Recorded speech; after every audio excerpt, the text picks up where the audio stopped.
Hello അസ്സലാമു അലൈക്കും welcome back to Zeena recipes. ഈ വീഡിയോയിൽ നമ്മൾ പിസ്സ സോസിൻ്റെ റെസിപ്പിയാണ് ചെയ്യുന്നത്. നല്ല ടേസ്റ്റി ആയിട്ടുള്ള പിസ്സയ്ക്ക് ഏറ്റവും ഇമ്പോർട്ടൻ്റ് ആയിട്ടുള്ളത് നല്ല പെർഫെക്റ്റ് ആയിട്ടുള്ള പിസ്സ സോസാണ്. അതേപോലെ ഈ പിസ്സ സോസ് നമുക്ക് പിസ്സയ്ക്ക് വേണ്ടി മാത്രമല്ല പാസ്തയിലും ഒക്കെ നമുക്ക് യൂസ് ചെയ്യാൻ പറ്റിയ ഒരു സോസാണ്. ഇത് നമുക്ക് ഫ്രിഡ്ജിൽ സ്റ്റോർ ചെയ്ത് വെക്കാം.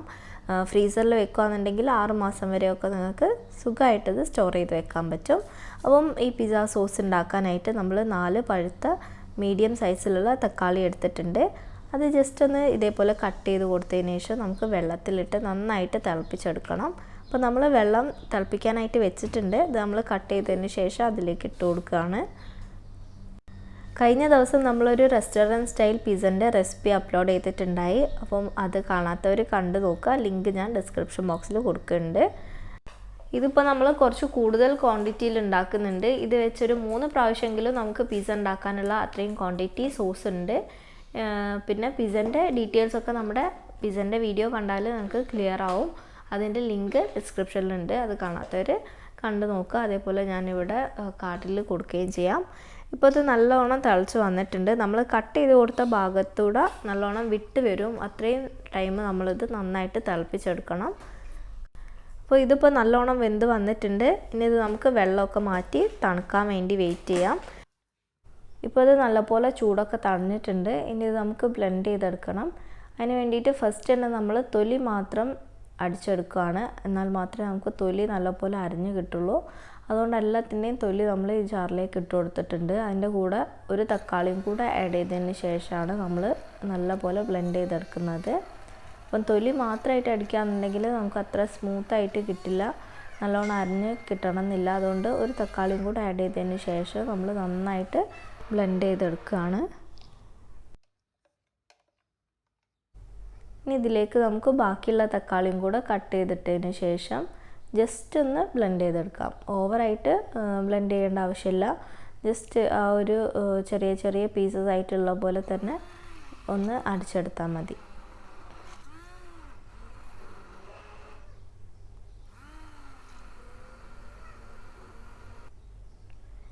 അപ്പോൾ ഈ ഒരു രീതിയിൽ നമ്മൾ അടിച്ചെടുത്തിട്ടുണ്ട്.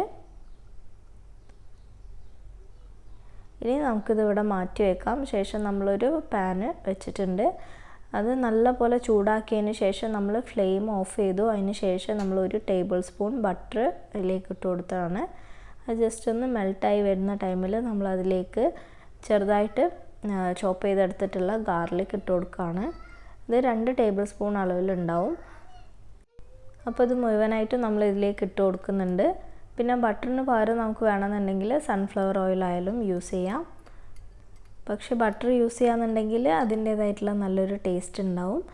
ഇനി ഇതിൻ്റെ റോ ടേസ്റ്റ് മാറുന്നവരെ നല്ലപോലെ നമ്മൾ വഴറ്റിയെടുക്കണം.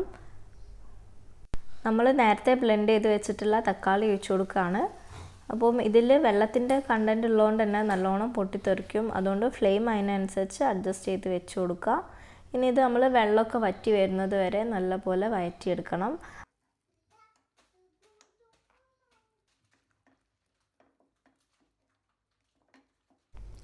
ഇനി നമ്മൾ ഇതിലേക്ക് ആവശ്യത്തിനുള്ള മസാലപ്പൊടികൾ ചേർത്ത് കൊടുക്കുകയാണ്. അപ്പം 1 ടീസ്പൂൺ മുളക് പൊടിയാണ് ചേർത്തിട്ടുള്ളത്. ഇത് നോർമൽ മുളക് പൊടിയാണ്, അത്യാവശ്യം എരിവുണ്ട്. അതുകൊണ്ട് തന്നെ 1 ടീസ്പൂണാണ് ചേർത്തിട്ടുള്ളത്.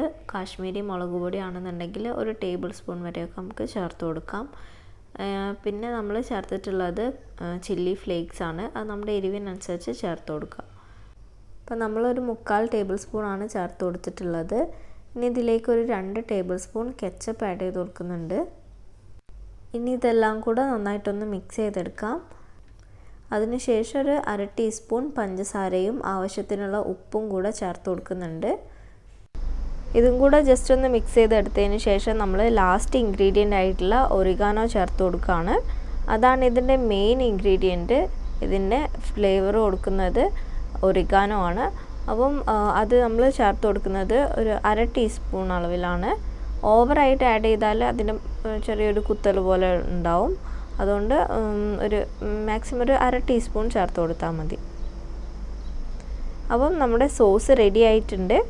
നല്ല അടിപൊളിയായിട്ടുള്ളൊരു സോസാണ്. ഈ ഒരു സോസ് യൂസ് ചെയ്ത് നിങ്ങൾ പിസ്സ ഉണ്ടാക്കിയാൽ നല്ല പെർഫെക്റ്റ് ആയിട്ട് നിങ്ങൾക്ക് പിസ്സ റെഡിയാക്കി എടുക്കാൻ പറ്റും. അപ്പം വീഡിയോ ഇഷ്ടമായിട്ടുണ്ടെങ്കിൽ എന്തായാലും ഒന്ന് ലൈക്ക് ചെയ്യുക. അതേപോലെ റെസിപ്പി എല്ലാവരും ട്രൈ ചെയ്ത് നോക്കുക.